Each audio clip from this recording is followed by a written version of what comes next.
इस देरी के शुरू करते हैं आज की अपनी इस बेहतरीन स्टोरी को। अगर आप भी स्टोरीज की मदद से अपनी इंग्लिश को इम्प्रूव करना चाहते हो तो इस वीडियो को एंड तक जरूर देखना। सो फ्रेंड, शुरू करते हैं आज की स्टोरी। यहाँ पर बताया जा रहा है कि एक बार की बात है, एक लड़का इंडिया में रहा करता था। तो इसे इंग्लिश में से बोलेंगे, once there was a boy who lived in India. एक बार एक लड़का था जो इंडिया में रहता था। Once there was a boy who lived in India. He was very skinny and not very strong. अब आगे उसके बारे में बताया जा रहा है कि ही वॉज वेरी स्किनी, यानी वो बहुत पतला था, एंड नॉट वेरी स्ट्रॉन्ग, और वो ज्यादा स्ट्रॉन्ग नहीं था। यानी जब पतला था तो स्ट्रॉन्ग भी नहीं होगा, इसलिए बताया जा रहा है कि ही was very skinny and not very strong. वो बहुत पतला था और मजबूत भी नहीं था। Some people teased him because of it. अब जब कोई ज्यादा पतला होता है तो लोग उसे चिढ़ाते भी हैं। तो यहाँ पर बताया जा रहा है कि some people teased him because of it. इस वजह से कुछ लोग उसे चिढ़ाते थे। चिढ़ाना, इसके लिए हम बोलेंगे टीज वर्ड का यूज करेंगे। तो यहाँ पे बताया जा रहा है कि some people teased him because of it. इस वजह से कुछ लोग उसे चिढ़ाते थे। One day, एक दिन, A man hit him so hard that he started bleeding. यहाँ बताया जा रहा है कि एक दिन एक आदमी ने उसे इतनी जोर से मारा कि उसके खून बहने लगा। अब इस इंग्लिश में हम इस तरीके से बता रहे हैं कि one day a man hit him so hard that he started bleeding. His sister was there.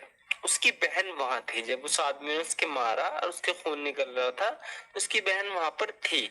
अब बताया जा रहा है कि his sister was there crying, रो रही थी, because she saw her brother getting hurt, क्योंकि उसने अपने भाई को पिटते देखा, getting hurt यानी चोट पहुंचते देखा, तो वो रो रही थी। बताया जा रहा है कि his sister was there crying because she saw her brother getting hurt. Lots of people watched. बहुत सारे लोगों ने देखा, but no one helped him, लेकिन किसी ने उसकी मदद नहीं करी। यानी वहां बहुत सारे लोग थे, सब देख रहे थे, किसी ने उसकी मदद नहीं की। तो इंग्लिश में यहाँ बताया जा रहा है कि lots of people watched, but no one helped him. He felt very embarrassed. उसे बहुत शर्मिंदगी महसूस हुई। एक तो उसकी बहन के सामने उसे मारा और आसपास बहुत लोग भी थे।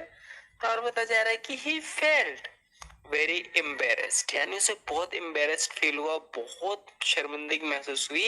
एंड वांटेड टू रिटेलिएट, अब वो रिटेलिएट करना चाहता था, यानी उसने उसे मारा तो वो भी उसे मारना चाहता था, उससे बदला लेना चाहता था। इसलिए यहाँ पर रिटेलिएट वर्ड का यूज हुआ है, यानी बदला लेना, रिवेंज। यहाँ पर बताया जा रहा है कि जब उसने उसे मारा शर्मिंदगी महसूस हुई, एंड वांटेड टू रिटेलिएट, वो रिटेलिएट करना चाहता था, यानी उससे बदला लेना चाहता था, उसे मारना चाहता था। Against the man who hurt him, उस आदमी के खिलाफ जिसने उसे मारा, उसके खिलाफ वो रिटेलिएट करना चाहता था, उससे बदला लेना चाहता था। But he was too weak to do anything about it, लेकिन वो बहुत कमजोर था कुछ ऐसा करने के लिए, यानी उससे रिटेलिएट करने के लिए, उससे बदला लेने के लिए बहुत कमजोर था। But he was too weak to do anything about it. So the boy decided he needed to get stronger. तो लड़के ने फैसला किया कि उसे जरूरत है मजबूत होने की, स्ट्रोंग होने की, ताकतवर होने की। So the boy decided he needed to get stronger. लड़के ने डिसाइड किया, फैसला किया कि उसे जरूरत है स्ट्रोंगर होने की, यानी मजबूत होने की। He went to a man who used to be a boxer. वो एक आदमी के पास गया जो कभी बॉक्सर हुआ करता था, यानी एक आदमी था उनके गांव में, उनके शहर में, जो पहले बहुत जबरदस्त बॉक्सर हुआ करता था। तो उसके पास गया मदद के लिए, यानी उसे ट्रेन करवाना चाहता था खुद को, कि मैं भी मजबूत होना चाहता हूँ।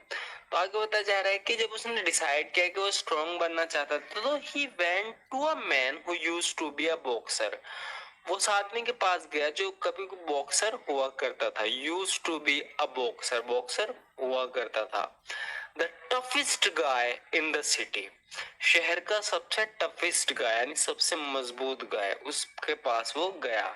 एंड आस्क्ड फॉर हेल्प, और उससे मदद मांगी। The boxer said yes. जब वो उसके पास गया तो बॉक्सर से मदद मांगी तो बॉक्सर ने हाँ कर दिया, यानी उसकी मदद करने को तैयार हो गया। The boxer said yes. Every day they trained hard. आगे बताया जा रहा है कि हर दिन उन्होंने कड़ी ट्रेनिंग की, यानी बहुत ज्यादा हार्ड ट्रेनिंग की उसे मजबूत बनाने के लिए। तो every day they trained hard, हर दिन उन्होंने कड़ी ट्रेनिंग की। The boy didn't give up, लड़के ने हिम्मत नहीं हारी, क्योंकि जब उसे वो ट्रेन कर रहा था, उसे मजबूत बना रहा, तो एक प्रोसेस से गुजरना पड़ता है, काफी मेहनत करनी पड़ रही थी, काफी दर्द महसूस हो रहा था। लेकिन यहाँ बताया जा रहा है कि the boy didn't give up, जो लड़का था उसने हिम्मत नहीं हारी। Even when it was really hard, उस वक्त भी जब बहुत मुश्किल थी, बहुत कठिन समय पर भी लड़के ने हार नहीं मानी। The boy didn't give up, give up मतलब हार मानना, तो लड़के ने हार नहीं मानी। Even when it was really hard, जबकि बहुत ज्यादा मुश्किल था, मजबूत बनने का जो प्रोसेस था, जो ट्रेनिंग से उसे गुजरना पड़ रहा था, वो बहुत कठिन थी, लेकिन लड़के ने हार नहीं मानी। The boy didn't give up even when it was really hard. With time, अब जब भी हम कहते हैं विद टाइम, इसका मतलब होता है समय के साथ साथ। विद टाइम यानी समय गुजरता गया, वो अपनी एक्सरसाइज करता रहा, वहां ट्रेन होता रहा, तो बताया जा रहा है कि विद टाइम, समय के साथ साथ, the boy became strong and healthy, समय के साथ जो लड़का था वो मजबूत और हेल्थी हो गया। ही कुड नाउ डिफेंड हिमसेल्फ, अब वो खुद को डिफेंड कर सकता था, यानी खुद का बचाव कर सकता था। He could now defend himself. People who used to make fun of, important बात की ना,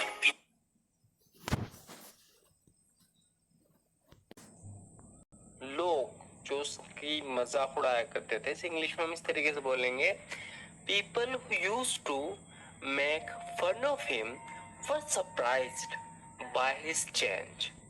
जो लोग उसकी मजाक उड़ाते थे वो उसके बदलाव से हैरान थे। तो यहाँ पे बताया जा रहा है कि people who used to make fun of him were surprised by his change. But then, लेकिन फिर, he remembered the man who had hurt him, लेकिन फिर उसे उस आदमी की याद आया जिसने उसे चोट पहुंचाई थी, यानी मारा था, जिस चक्कर में वो यहाँ आया था। तो बताया जा रहा है कि but then he remembered the man who had hurt him, लेकिन फिर उसे उस आदमी की याद आई जिसने चोट पहुंचाई थी। ही वॉन्टेड रिवेंज, वो बदला चाहता था। So he searched for him until one day he found him. तो उसने उसको ढूंढना शुरू कर दिया और तब तक ढूंढा जब एक दिन वो उसे मिल गया। So he searched for him until one day he found him. इसलिए उसने उसे तब तक खोजा जब तक एक दिन वो उसे मिल गया। The boy walked up to the man and punched him in the face. अब जैसे लड़के ने उसे ढूंढ लिया तो उसके पास चल के गया, तो बताया जा रहा है कि उसके पास गया।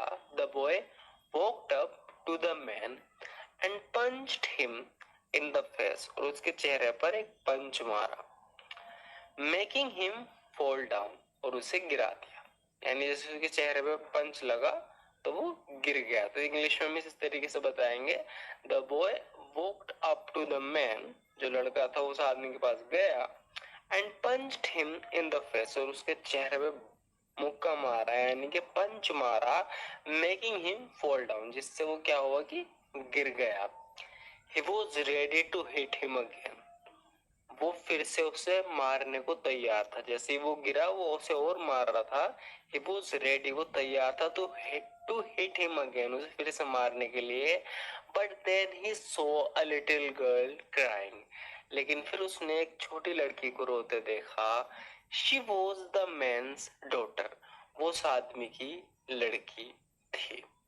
बट देन, जब वो उसे दोबारा मारने के लिए तैयार था, he was ready to hit him again, but then he saw a little girl crying, लेकिन फिर उसने एक छोटी लड़की को रोते देखा जो वहीं खड़ी थी। She was the man's daughter, वो उस आदमी की बेटी थी, डॉटर थी। he realized, फिर उसे एहसास हुआ that hurting the man wouldn't make things right. उसे एहसास हुआ कि इस आदमी को चोट पहुंचाने से चीजें ठीक नहीं होंगी। उसे एहसास हुआ कि उस आदमी को चोट पहुंचाने से चीजें ठीक नहीं होंगी। इंग्लिश में हम बताएंगे he realized that hurting the man wouldn't make things right. He forgave him. उसने उसे माफ कर दिया and promised himself. और खुद से वादा किया never to hurt anyone. किसी को हर्ट ना करने का, क्योंकि अब वो ताकतवर था, बहुत स्ट्रॉन्ग था, वो किसी को भी चोट पहुंचा सकता था। लेकिन उसने वहां पर खुद को प्रॉमिस किया, he promised himself never to hurt anyone, कि वो किसी को हर्ट नहीं करेगा, किसी को चोट नहीं पहुंचाएगा, especially those who were weak, खासकर उन्हें जो कमजोर थे। वो कमजोरों को कभी चोट नहीं पहुंचाएगा, ये उसने खुद से उसने प्रॉमिस किया। He promised himself never to hurt anyone, especially those who were weak. खासकर उन्हें चोट नहीं पहुंचाएगा जो कमजोर थे। सो फ्रेंड्स, आज की ये छोटी सी स्टोरी बस इतना ही। आपको ये स्टोरी कैसी लगी जरूर बताना। स्टोरी अच्छी लगी तो लाइक जरूर कर देना। And thank you